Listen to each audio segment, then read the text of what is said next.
點解有啲品牌越打痛點，觀眾就越討厭佢，甚至想即刻刪咗條片？大家好，我係導演 Peter 哥，30年廣告導演、碩士班導師、註冊高級催眠治療師，全部嘅 VHBM 內容都可以喺 Linktree 揾到嘅。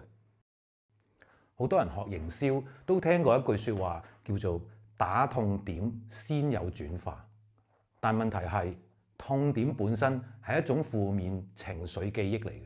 當品牌反覆咁提出痛點，觀眾嘅潛意識就會將呢啲唔舒服嘅感覺直接同你嘅品牌連結起嚟，掛鈎咗。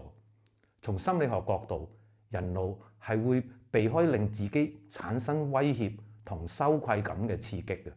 所以你越用痛點去壓佢，佢越想走。真正高效嘅品牌影片唔係放大痛點，而係提供一個更好狀態嘅想像，令潛意識自動靠近。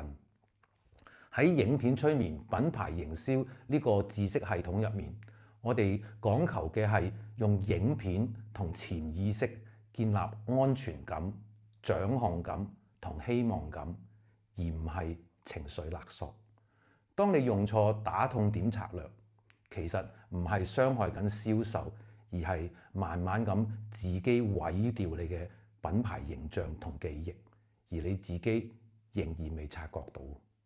記得 comment、like、subscribe 之後留意返 VHBM， 即係影片催眠品牌營銷法則100條嘅免費線上講座，同埋付費線上或者實體課程嘅公告。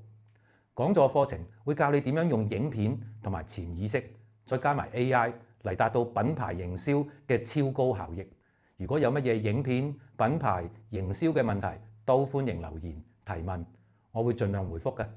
如果公司需要個案顧問服務，都可以揾我。